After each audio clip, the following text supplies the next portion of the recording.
Story Tiu Diet Mang Exa. Story, Killing the Python.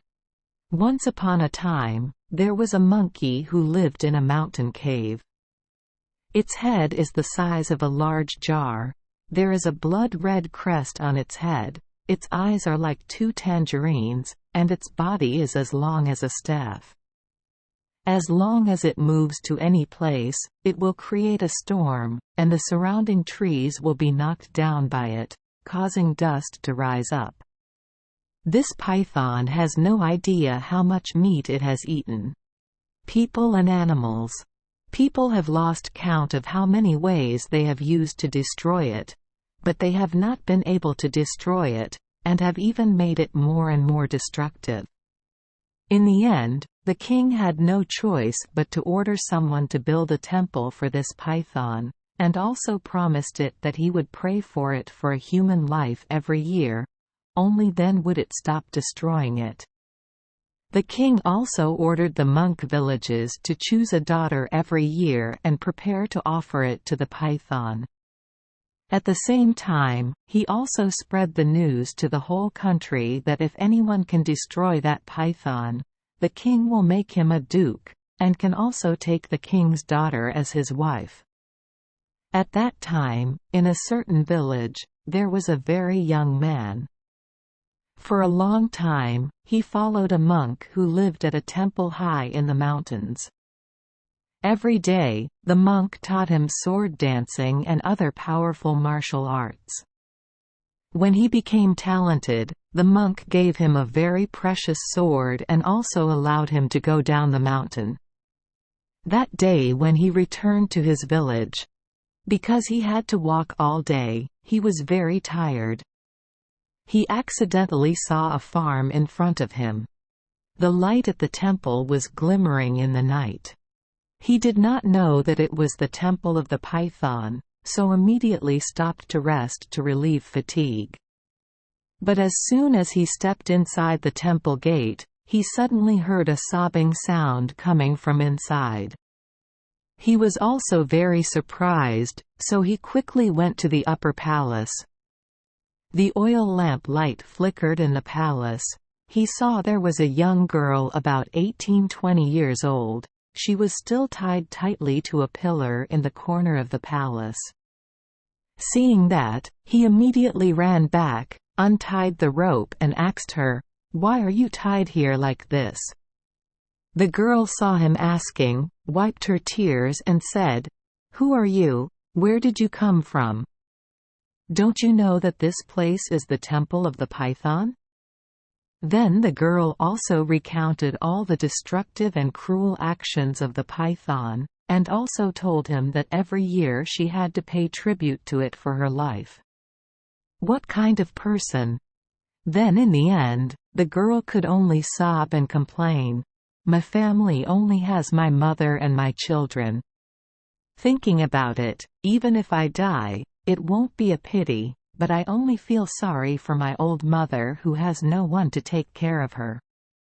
But it can't be helped, you should go quickly, leave this place, otherwise the python will come soon and you won't be able to keep your life." "So when will it come here?" "During the night it will come." "Come." The young man kindly said to the girl, "I want to take your place and give my life to that python. As for you, go back and take care of your mother." The girl was startled and immediately answered, "Number.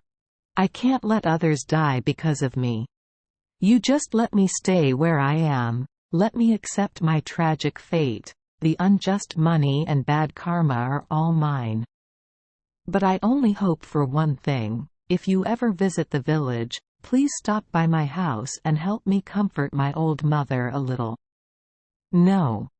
You should quickly escape from this place, leave me alone with that monster." He quickly pulled his sword out of its sheath and said to the girl, "Surely it cannot harm me. I will use this sword side by side with it." So she should quickly run back to her home. Then he immediately led the girl out of the jungle, then returned to the temple, prepared a neat harness, determined to stay awake and wait for the python. It was around midnight when suddenly there were loud rustling sounds outside. Tree branches were broken, making cracking sounds. There was also a very fishy smell that immediately rushed into the nose, making people want to vomit. The young man immediately stood up, took his sword and hid next to the upper palace. The python was also familiar as always. It slowly squeezed itself over the wall to enter the palace. But when it just poked its head inside, the young man immediately got out of his position to attack it. His sword flashed in the darkness like lightning. The python was injured by him. It was angry at him and rushed towards him, wanting to devour the enemy who injured him. But his sword is very powerful. He continues to add the next best dog. The python was in so much pain, it roared and blew out its breath, then swung its giant tail so hard that he had to roll over and over again. When he was about to fall into the monster's mouth, luckily he promptly stood up, then took a defensive stance and gave it a third sword shot, because the force of the stab was so strong that he caused his nose to fall. His sword was broken. But he continued to give his daughter that object more and more, causing her to be completely seriously injured. Its entire long body was in pain and writhed so hard that the walls and roof of the temple collapsed, and the tiles rolled down loudly. He immediately raised his bright sword and cut off the monster's head. After killing the python, because he was thirsty, the young man had to run everywhere in the forest to find a stream to drink water to quench his thirst. Then, because he was too tired, he went to the stream bank and lay there asleep for a whole night and a day. At noon of the next day, there was a manager whose job was to guard this area. His task was to enter the temple. The time of the snake network to detect movements inside. But he was extremely surprised when he saw with his own eyes the python lying in a large pool of blood, and the girl who paid tribute yesterday was nowhere to be seen. However, when he remembered the promise the king had made, he immediately enthusiastically picked up the severed head of the monster and galloped into the capital to receive his reward. Of the python, the king was extremely surprised and also extremely happy. He immediately asks, "Who killed this python?" The official did not hesitate to reply, "Your Majesty, I am the one who killed this monster." The king happily nodded and even praised him. After a long time, a decree was issued. The decree was to make him a duke, and to marry him a princess as promised. Very quickly, the wedding was prepared with great splendor. However, in the middle of the wedding day, when the king and his court officials had gathered here, suddenly a stranger appeared who wanted to come in and ask for an audience with the king. The king then sent the messenger inside.